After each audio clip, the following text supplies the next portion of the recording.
Today, before everything else, allow me to express my delight that you are learning how to use the world of 5 a.m. more than ever before, and that you are able to do some sunyata walking in voidness without a walker. Now we will speak about Anapanasati as we promised to do the other day. We'll be speaking about Anapanasati or mindfulness with breathing in lines of one's aims, one's wishes, meaning that one should understand how to apply it to one's needs and wishes, one's needs and aims in life. In Sri Lanka and Burma, they don't speak so much about Anapanasati. Instead, they like to talk about the Satipatthana, the foundations of mindfulness. Here, however, we prefer to speak of Anapanasati because it is the essence of the 4 foundations of mindfulness. And so this is the approach we will be taking to it. Anapanasati as the heart or essence of the foundations of mindfulness, the Satipatthana. Now this word Anapanasati has been misunderstood and applied incorrectly. It's generally taken to mean mindfulness of breathing in and out. It's taken usually to mean simply being mindful or scrutinizing the breathing in and out. However, the proper meaning is to scrutinize something which is worthy of our investigation with every in-breath and out-breath. So it's more appropriate to speak of it as mindfulness with breathing. This is the correct understanding, to scrutinize something worthwhile with every inhalation and exhalation. Now when we speak of worthwhile things, we mean things that we want to know and understand, things we want to be able to use beneficially, and things that have some problem that we wish to solve. These are the worthwhile things which will be scrutinized with every inhalation and exhalation. An engineer who sits pondering about, thinking about some mechanical problem that he has, and he does this with every inhalation and exhalation. This would be a certain kind of Anapanasati for that engineer. Or for all of you, while staying here, if you were to sit thinking of home with every inhalation and exhalation, that could be called mindfulness with breathing also.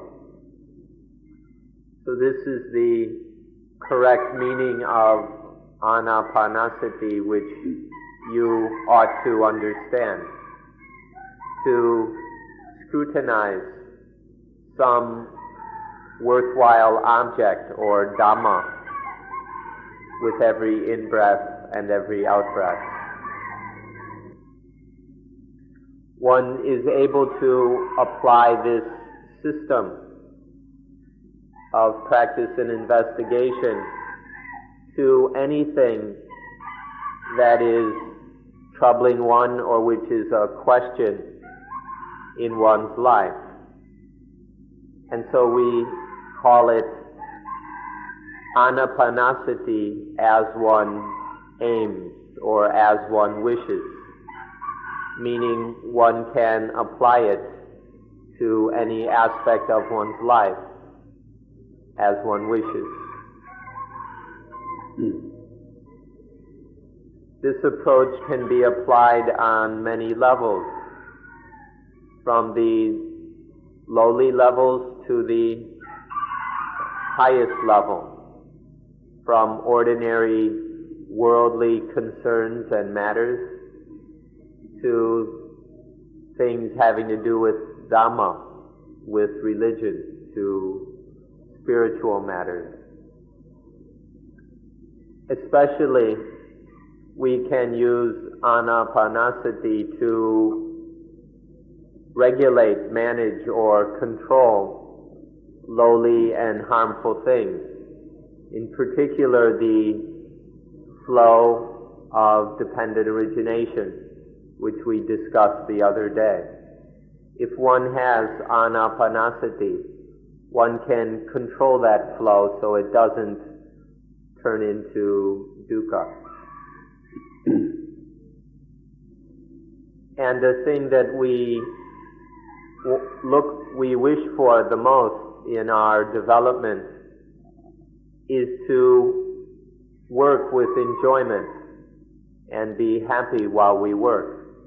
This is something everybody is looking for, to be able to work, to enjoy one's work, and to find happiness in our work.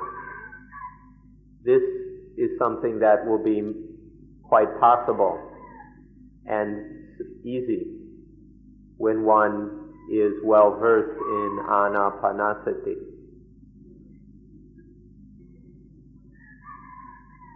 Something very important is the ability to protect against, to block off, to close off any kind of low, evil thing which would come to make problems for us. Sati, or mindfulness, is the mechanism for doing this, to prevent against, to block out so that any low and evil things cannot get in. And this one can do quite well through Anapanasati. We often use the word protect, to protect all the worthwhile and beneficial things that we have, so that they aren't harmed or destroyed, so they can't be stolen from us. Sati, mindfulness, is the means for protecting all the healthy and helpful qualities of mind, of life, which we need to protect. Another word we use is to struggle or to fight. Life is a struggle. Life is a constant struggle, physically, to fight against dangers. Sometimes one even has to use weapons. There are mental struggles using energy, strength. And we even have to sometimes be able to struggle in court. Nowadays, this is a major battlefield in the court. To be able to struggle and fight with mindfulness and wisdom is necessary. And this will become possible through Anapanasati. Or if we speak in a way somewhat unique to Sun Mok, we would say that if one must act physically, mentally, and or spiritually, then one will have the mindfulness to act correctly in all three ways. The three ways, these three cover all aspects of our lives, the physical, the mental, and the spiritual. And mindfulness is necessary to help us be correct in all three ways. And then one more special thing, kind of like an added bonus, is that we can die whenever we wish. It's kind of like turning off the light switch. One can switch off the light or the electricity whenever one wishes.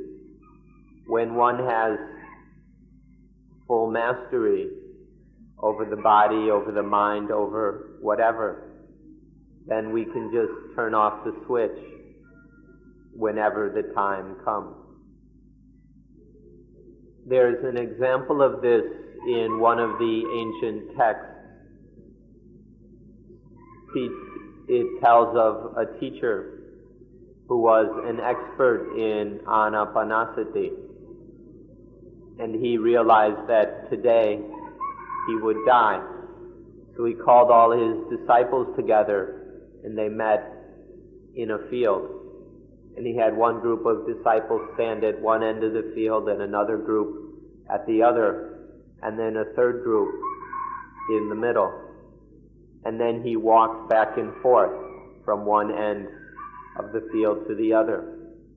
And then coming back to the middle, he died right there in the hands, the arms of the students who were standing there. He was able to die right at that moment because of his expertise in Anapanasati. What this means is that one is able to set the point of death in this breath or that breath, that one is able to determine the breath with which we will die. Even if one is run over by a car, one still has the mindfulness to know that one is about to die, and one can set the breath in which one will die, as long as one doesn't die first. And so one, even if involved in some fatal accident, there's always a moment to be mindful, to know that this is it. This is the moment of death. This is where it stops. So one can die just like turning off a light switch if one wishes. Now, if you don't believe us about this, then go and try it for yourself. That's the only way to know for sure. Okay, let's now look at the meaning, the essential meaning in this kind of training or meditation. What will be this training is a development of mindfulness. We develop the ordinary mindfulness that is natural to all of us. Now, the natural, ordinary mindfulness that we all have isn't very strong, it's not very quick. And so we will train it, develop it, until it is the highest level of mindfulness. A mindfulness that is never too slow, that is always on time. Or to put it in more Dhamma language, we can say that we can transform kilesa to bodhi. We can transform defilement into enlightenment. With mindfulness, one can transform the things which are low, unclean, confused, into things which are bright, clear, distinct. This is another advantage and benefit of sati, mindfulness. To put it another way, we will be able to sublimate the strength of the defilements and transform that into a strength, into energy, which is useful for enlightenment.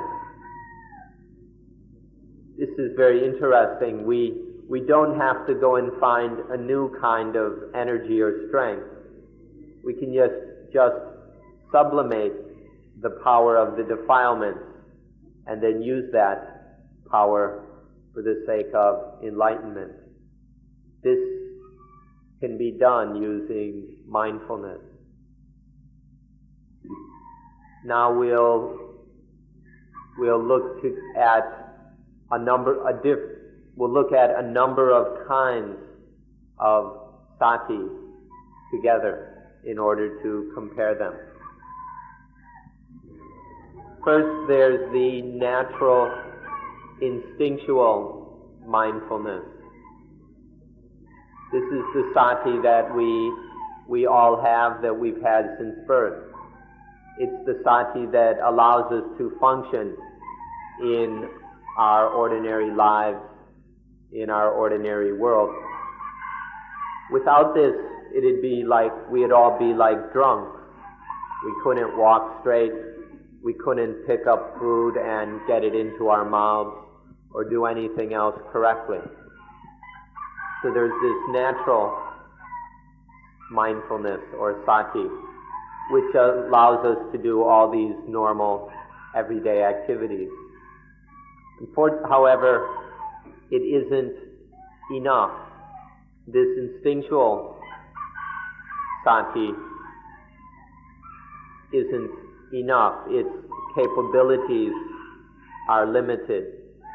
Therefore, we must develop it further. This ordinary instinctual sati usually arrives too slow, and it's often not enough, not strong enough. For example, if we're going to yell at someone, sati comes too slow to stop us, and then so we go and yell and say something stupid and then feel bad about it. Or there's some mindfulness where we are aware of this impulse to yell at somebody, to criticize them, but the sati isn't strong enough to stop oneself, to hold oneself back. And so one goes ahead and yells, screams, and then does this embarrassing thing. This is because ordinary instinctual mindfulness is a little bit too slow, or it's not quite strong enough. Now we'll look at the mindfulness which has been developed. It will be very fast as a lightning bolt. Well-trained mindfulness is never too slow. It's never too late. It always arrives on time. Further, there's enough of it. There's sufficient mindfulness to do the job. And third, it's vigorous, it's strong. This mindfulness has enough strength and vitality to do whatever needs to be done. The reason for this is because this well-trained sati has panya, or wisdom, with it. When we develop sati, then it is more and more accompanied by wisdom, or we could say wisdom is mixed or integrated with it. And this will give then sati its speed, size, and strength. We call this the sati that serves wisdom, the mindfulness which serves wisdom. Here mindfulness acts as a vehicle, the vehicle that delivers wisdom.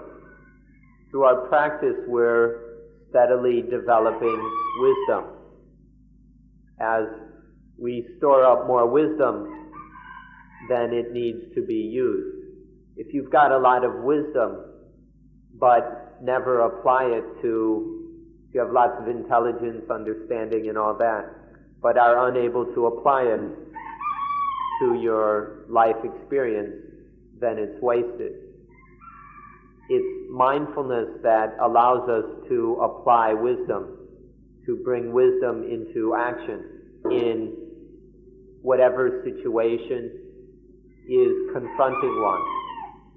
Whatever one is experiencing, whether through the eyes, ears, nose, tongue, body, or mind. It's mindfulness that will bring wisdom into play, to make use of the wisdom in that specific situation.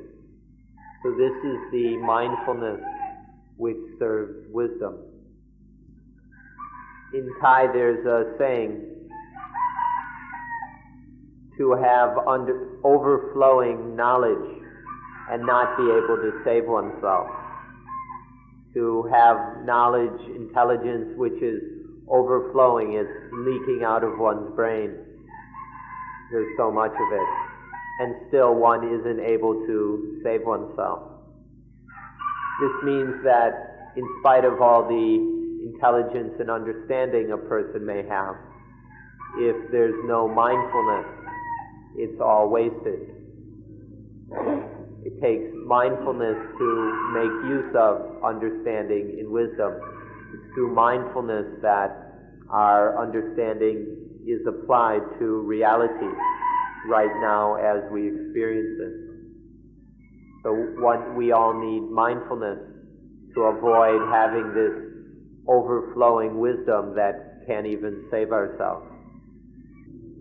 It's not just that this knowledge and intelligence is too much. It's that it's stuffed in there and it's getting in the way. There's so much of this crammed in knowledge that it actually makes one stupid. There's so much information and understanding that one becomes confused by it all. This is what we call a white darkness. All this understanding and knowledge becomes a white darkness, like when we stare at the sun. The whiteness blinds us. The last kind of mindfulness we'd like to mention today is the mindfulness which serves samadhi, which serves concentration in the moment of finally cutting through the defilement. There's a point, if Dhamma practice develops fully, there's a point where the defilements are totally cut through. They're eliminated, you could say they're burned out, pulled up, removed. This is the culmination of Dhamma practice, the final elimination of all defilements, of all roots of and potential for defilements. And this is done primarily by samadhi. The Buddha gave it a special name, noble right concentration. When the Noble Eightfold Path, when the 8 factors of the path are fully developed and integrated, then the Buddha gave it the special name, noble right concentration with 7 supporters, or with 7 servants. And here in the final work of cutting through the defilements and eliminating them, it's the power of samadhi which is dominant. But all the other factors of the path are in support. And mindfulness is also supporting. Concentration, right concentration, is the 8th factor of the path. Mindfulness is the 7th. And so in this final elimination of defilement, destroying all possibility of defilement, it's this noble, this very exalted, noble right concentration which does it. And sati must serve in that. All the other factors, including sati, mindfulness, must back concentration up. This is a very refined and special thing. We won't have time enough to go into it in detail today, but we'd like to mention it so that you're aware of the highest use of mindfulness. Ultimately, mindfulness will support and serve samadhi in getting rid of, in disintegrating the defilement. Now we will look at the basis or foundation for training mindfulness. The foundation for training sati is to regulate the breathing. To regulate the breathing so that it is in a condition or in the shape that we require. This is the foundation for training mindfulness further. This is an ancient Indian word, the word pranayama, which is to control or regulate the breathing. Breath regulation is pranayama.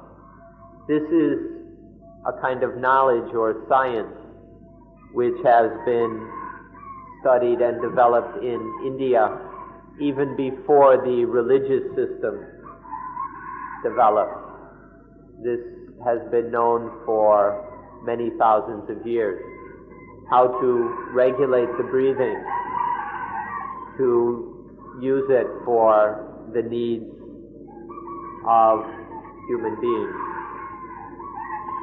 So this basic regulation of the breathing, or pranayama, is the foundation for training mindfulness.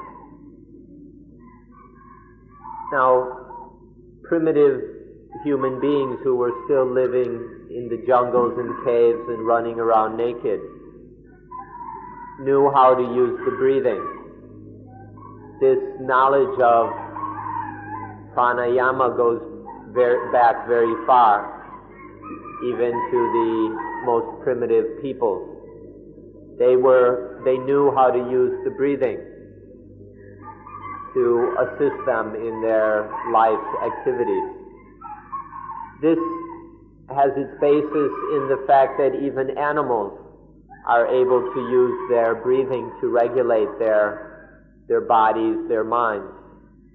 Even dogs, for example, know how to kind of sigh, to let out a long breath, which relaxes one. Or animals know how to pant. They use their breathing to cool themselves, other times to calm themselves. So On one level, this is rather instinctual. Even animals can use their breathing to maintain a healthy, balanced state. And then our ancient ancestors were able to apply this. They could use it in many different aspects of ordinary life to maintain the body's health and the mind's stability. It even was used superstitiously. For example, to blow on children, to kind of scare the spirits away so that the children would not be afraid. So in many different ways, our most primitive ancestors had the ability to use the breathing for benefits in their lives. You all do this yourselves. There are times when you just take a deep breath. You just take a quick, deep, long breath in order to calm the mind. There's something disturbing you. And you just take one of these quick breaths, long breaths, and it calms one. You'll see even children doing this. Children do this. It doesn't take any training. Nobody has to teach us this. It's just a natural mechanism that all of us use sometimes to free our minds from things that are bothering it. So we can use the breathing in these ways to free us from the things that are disturbing us. Now, this natural use of the breathing is not very well developed. And so we need to develop it further and further so that we can deal with larger and broader problems, so that we can learn to use the breathing in all situations to solve any kinds of problems. So please study the natural facts of this. Please pay attention to it until you're quite certain that this can be done, until you're quite certain that we can develop the breathing into something incredibly useful. It's important that you look at it this way if you are to have sufficient interest and appetite for practice. We will look at some ways in which regulating the breathing has benefits for us. The first benefits are physical.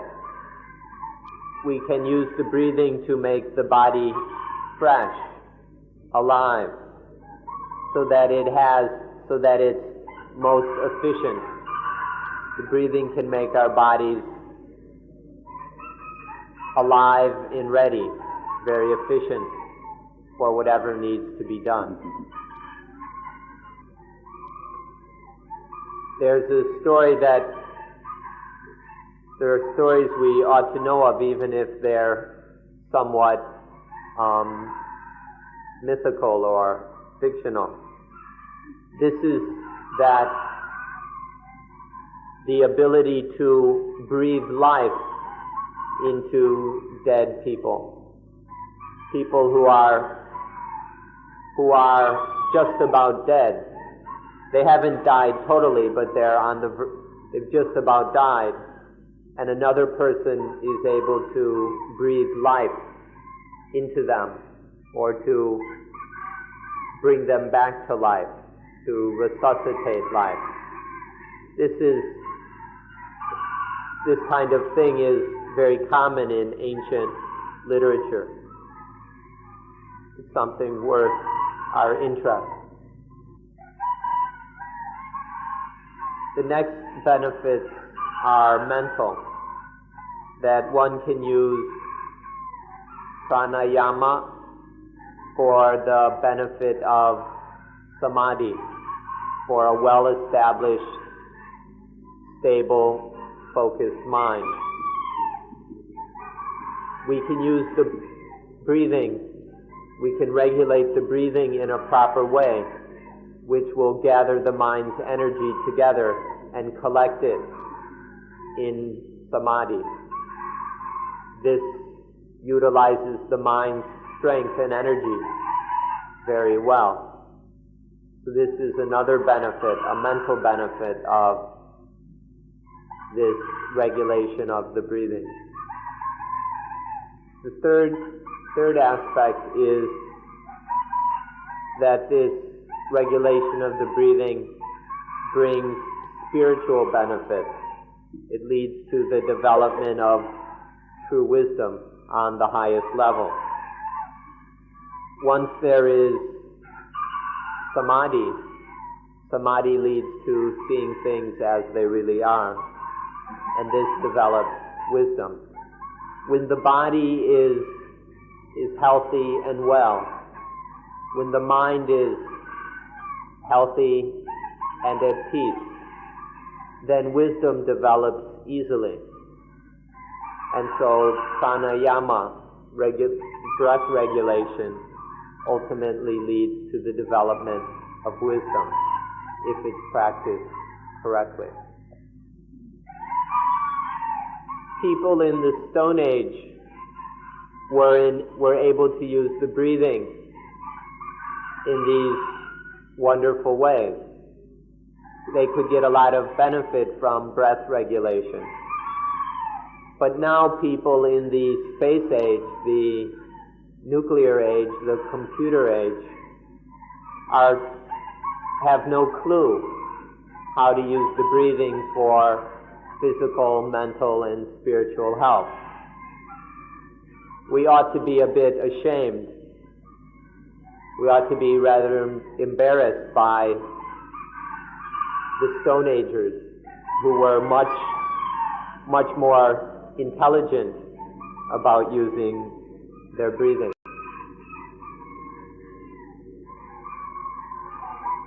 It might be because we love our computers too much.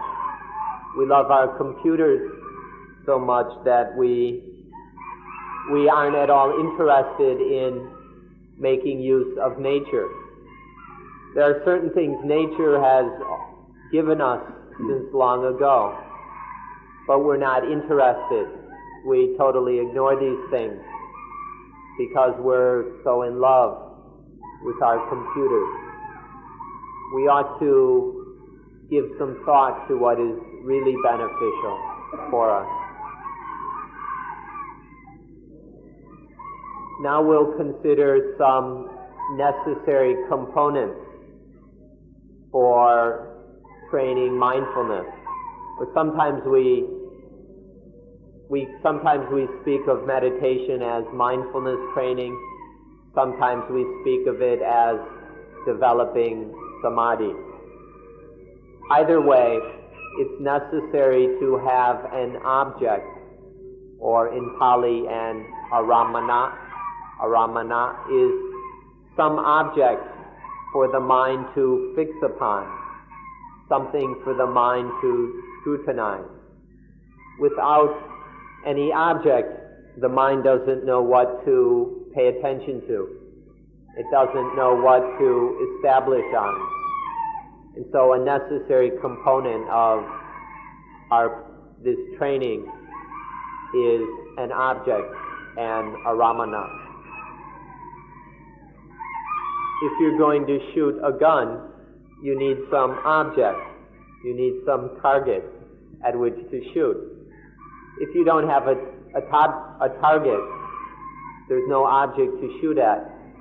It would be crazy to even shoot. Further, this object must be one which is adjustable.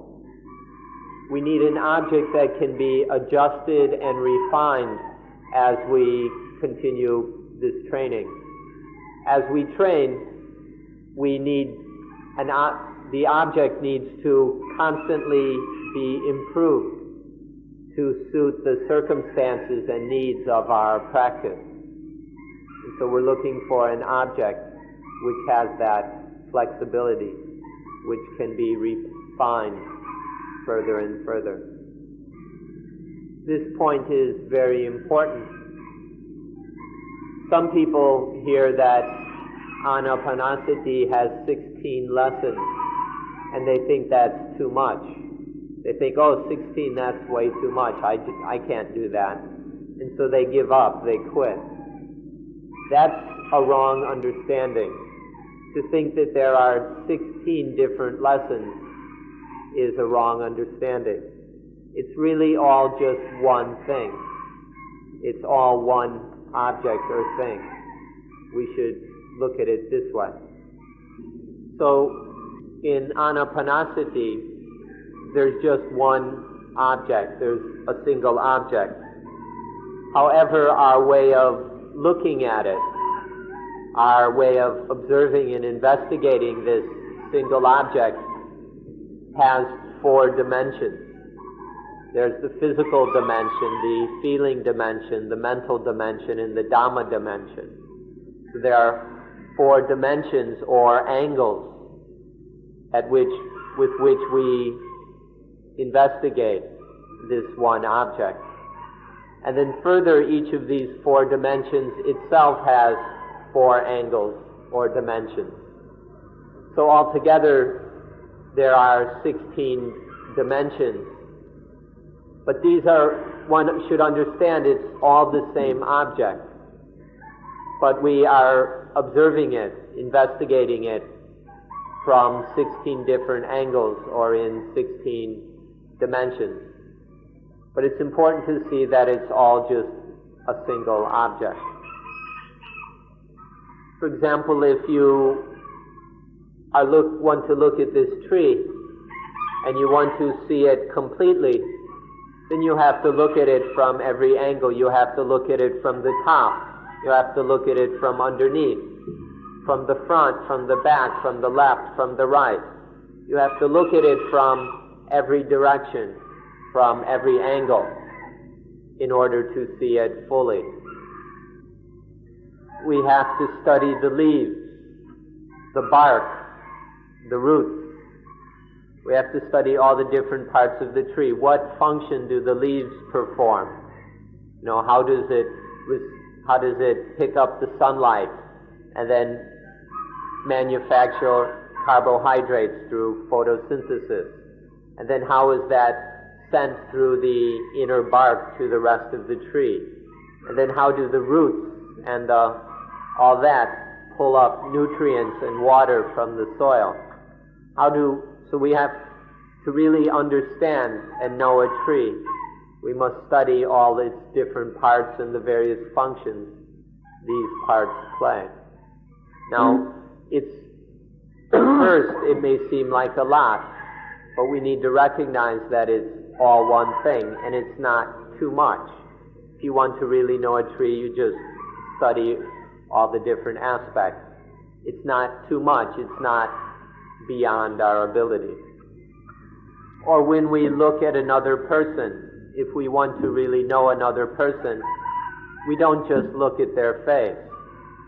They could always disguise their face and fool us. We don't just look at their face, we look at their whole body.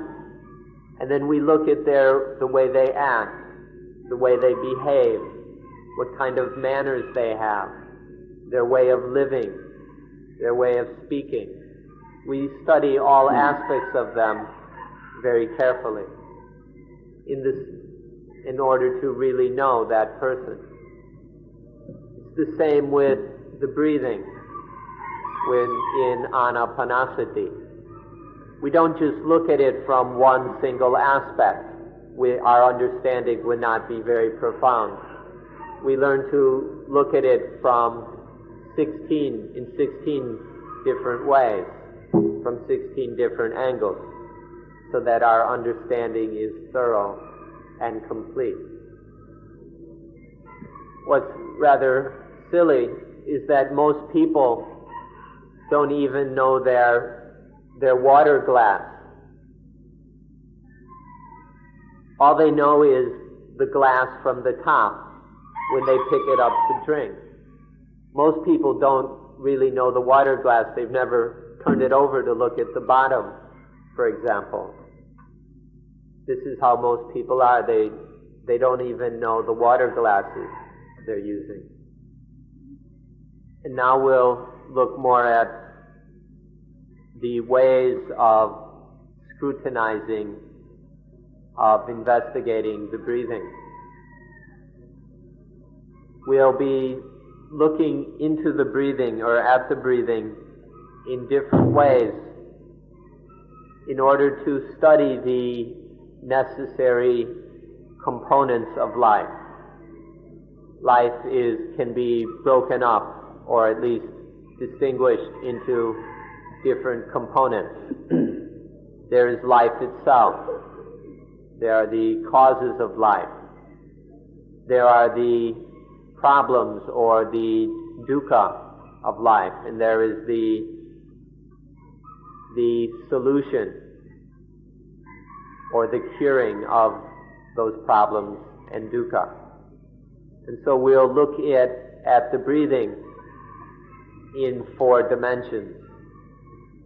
The physical dimension, the feeling dimension, the dimension of the states of mind, the mental dimension, and finally the dimension of Dhamma.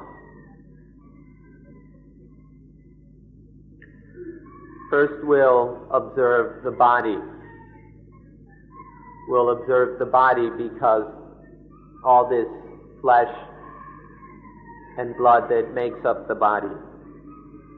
And we'll explore the breathing as part of that body. The breathing is part of the physical existence of the body. We begin with the body because this is the foundation of life. And all the problems and difficulties of life are based upon the body. So we'll begin our investigation on this basic level, the physical level. This is called Kayanupassana, contemplation of the body. So mindfulness is applied to the contemplation of the body. Now the Vedana, the feeling, arise towards the body. We feel the different aspects of the body. If there wasn't any feeling, it would mean that the body is dead. If we stop feeling anything, then there's no body there to feel, and it's dead. So the feelings are established upon the body, and this is the second thing that we investigate. Then what is it that feels the feelings? What is it that controls the body? What is it that controls the feelings? This thing is the citta, the mind or the heart. It's the citta that feels the feelings. It's the citta, the mind, that controls the body. And so now we must explore that. Using mindfulness, we experience the states of mind. We investigate these. This is called cittanupassana, the use of mindfulness in order to contemplate the mind. And then the final dimension or stage is to look at the things that make us stupid, the things that make the mind ignorant, and then which leads to attachment. So then we look at everything, because all things are the things that lead the mind into ignorance and into attachment. All things are the basis of dukkha, due to ignorance and attachment. So one looks at all things in order to know all these things which make suffering and then to understand them so they're no longer responsible for dukkha. So we need to study all things, both the asankata, that which is unconditioned, uncreated, isn't made, it doesn't die, and then all the things which are sankata, the things which can be created, are produced, which are changed, conditioned, and which eventually end. We need to study all things from the lowest to the highest, to study all the things that we cling to as being positive and negative. What are all these things that trick the mind? What are all these things that deceive the mind so that they're thought to be, this is positive, that is negative? And then the mind clings to them positively and negatively. We need to understand all these things so that the mind is no longer deceived by them, so that none of these make the mind stupid, so that it stops clinging to them as positive and as negative. There are 4 dimensions to this single thing. It's just one thing, but there are these 4 dimensions. The body is the basis of it all. And then there are the feelings which are felt through the body. And then the mind that feels those feelings. And then there are all the things which deceive the mind, which trick the mind into attaching to them as positive and negative. So you can see that all of this is one thing. It's just looking at this one thing from 4 different dimensions. And the results of all this is a single thing as well. The single result is no dukkha, the end of dukkha. When we're ignorant about all things, we attach to them, and there is dukkha. When there's no more ignorance about everything, then there's no more dukkha. This is the single result, the end of dukkha. And it's quite nice that through this one will be totally free of dukkha. In this way, one doesn't have to suffer dukkha. And further, one can be happy whenever one wants. Any satisfying condition, that's happiness. And we can be happy at will. There's an important secret that this system of study and investigation, this way of practice and training, and the results that come from it are all natural. All of this is natural. It doesn't belong to any particular group or individual or race. All the things we are talking about can be practiced by anyone, by any human being. These things are, this reality, these facts and ways of dealing with reality are totally natural. It doesn't belong to a particular race. Anyone can practice it, whether one is from Europe, America, Australia, Japan, wherever. One can make use of these things because they're natural. This prehistoric man was able to make use of these natural facts, and so can all the descendants of prehistoric man. This doesn't depend on time, it doesn't depend on place, it doesn't depend on culture, language, or anything else. These things are natural and universal for all human beings. So don't go and think that this is Buddhist, that these things belong to Buddhists, that this is Buddhist meditation or something. It's not. It's totally natural. It belongs to all human beings, to all living things. However long the universe existed, this principle has existed, that wherever one goes, whether into the heavens or the hells, if they exist, this principle applies everywhere. This principle is unlimited by time and space. So why even think about race or culture or religion?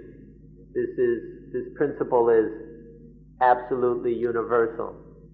It applies everywhere, anytime, any place.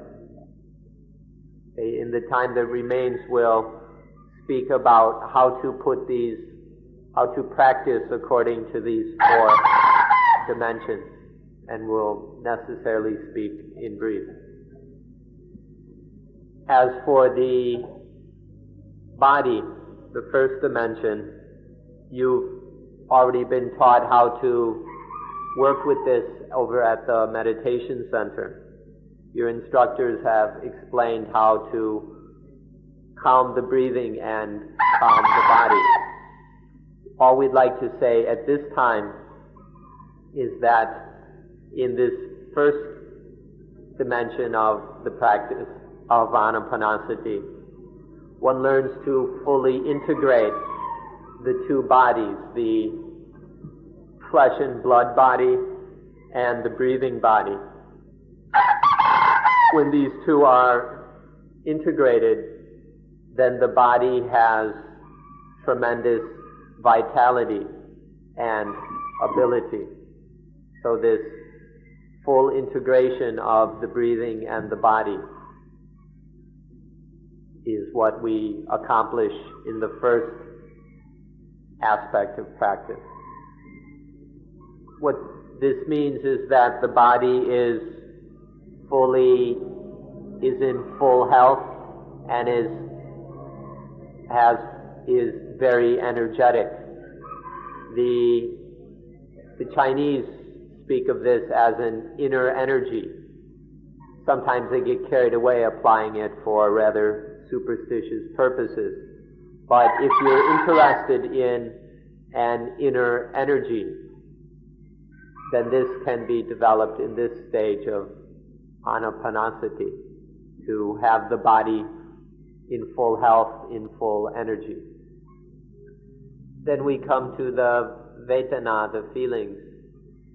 And we understand that your instructors have explained how to scrutinize piti, the stimulating satisfaction kind of feeling, and sukha, the cool happiness sort of feeling.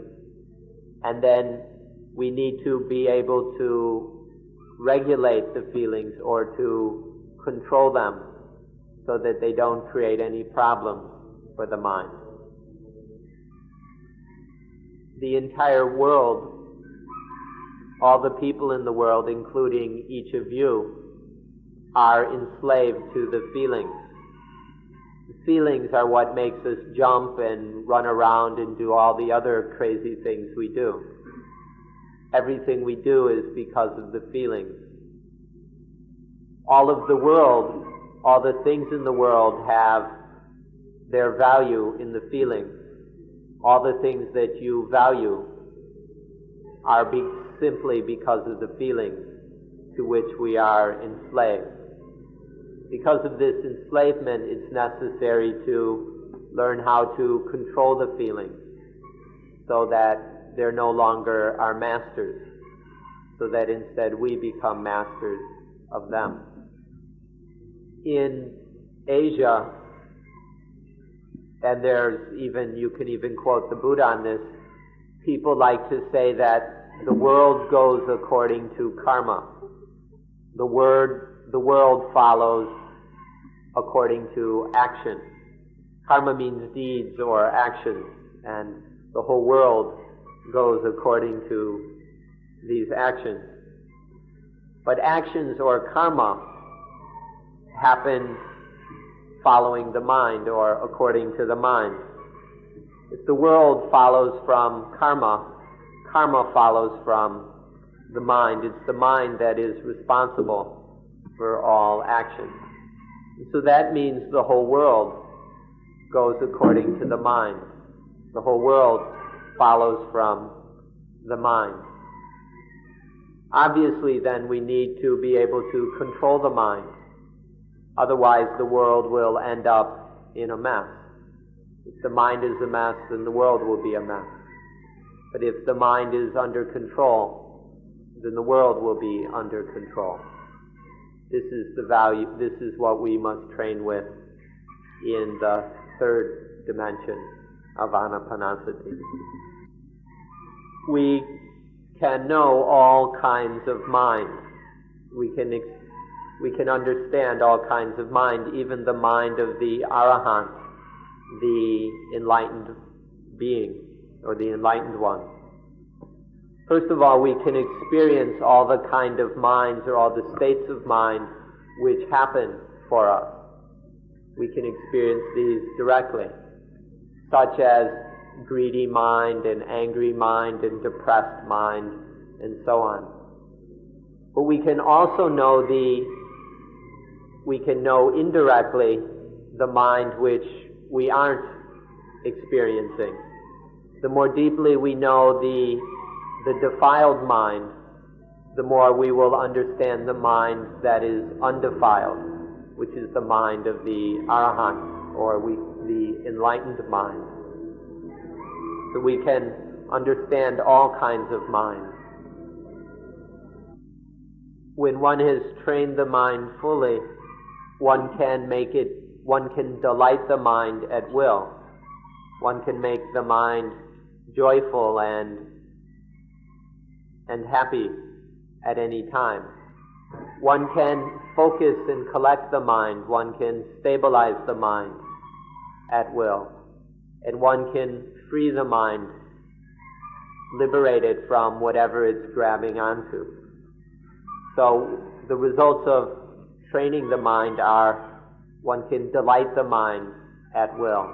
We can make the mind stop and gather itself in samadhi at any time.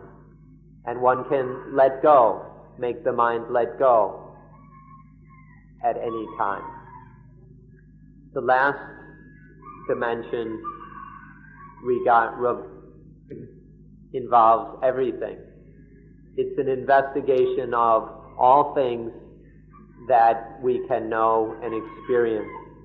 Within the limits of the knowable, we investigate it all, because all of these things are the basis for ignorance. We're ignorant about all these things, and for that reason we attach to them. Because of our ignorance, we take them to be positive, we take them to be negative. This leads to liking and disliking, which leads to attachment, ego, and selfishness. So we need to investigate all these things about which we are ignorant, until we understand them correctly. Ignorance is to misunderstand, to not understand, or to understand incorrectly. So now we will study them until understanding them properly, until we see that all things are the basis for attachment, until we stop attaching to them. To see that the good is just a basis for attachment, which gets us into trouble, and evil is another basis for attachment, which gets us into lots of trouble. Seeing all things in this way, then we will stop attaching to them. We'll stop making problems. The first thing to see is anicca, or impermanence. All things depend on their causes and their conditions. And as the causes and conditions change, the things change. it's impossible for things to remain still, to be motionless.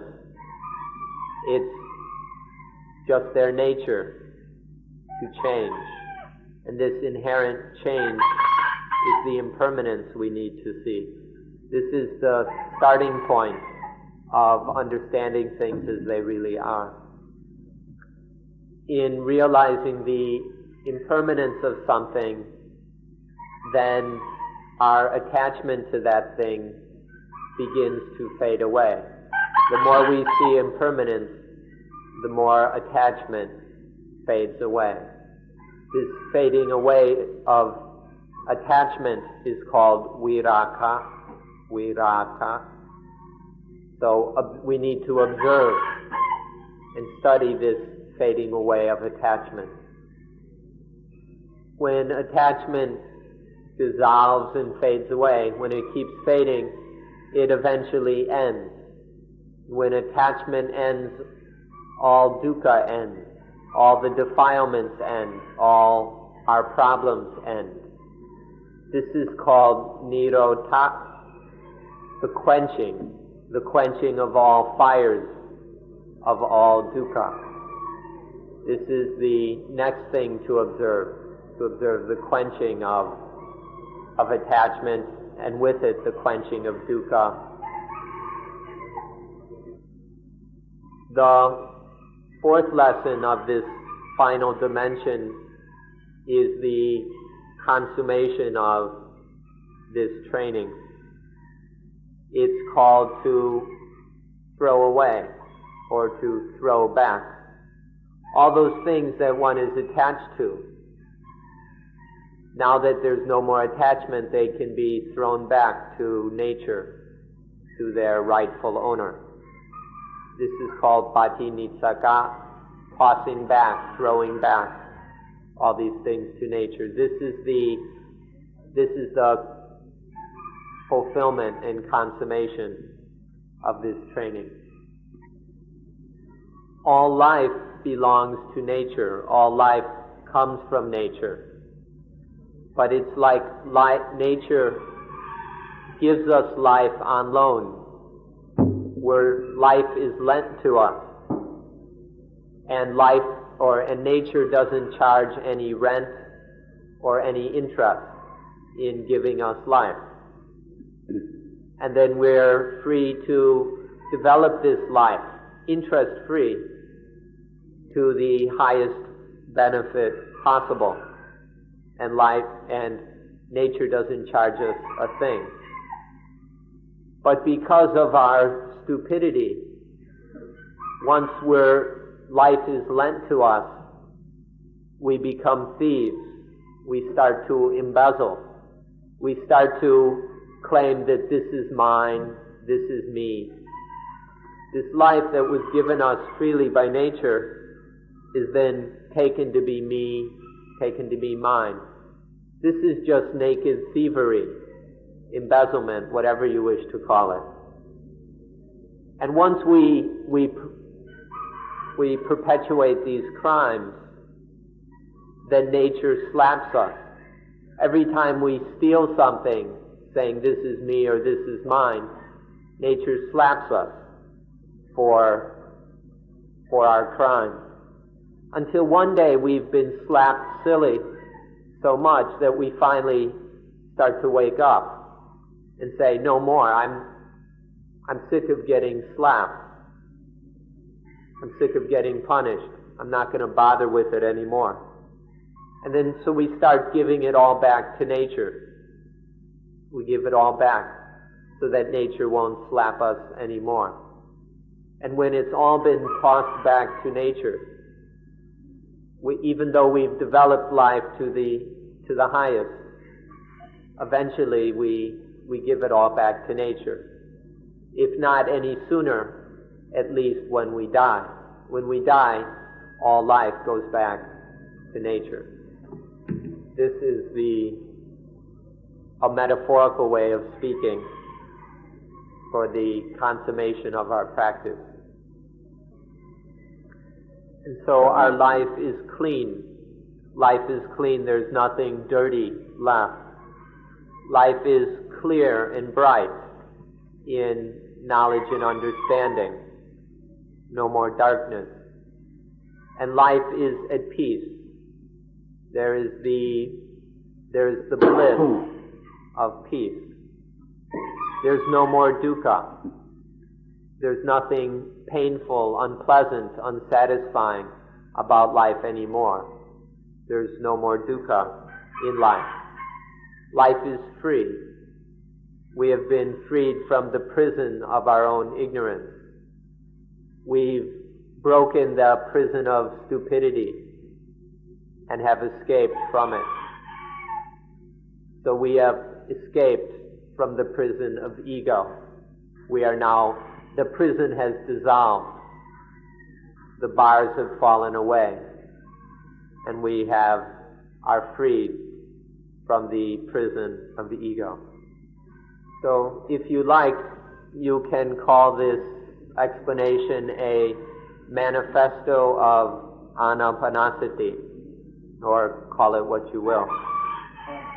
We've explained in summary how to practice it. If you'd like more details, there are many books and tapes available in English, so you can, if you need to understand this more. Lastly, thank you for listening. Nonetheless, you've been patient, so it's time to end today's meeting.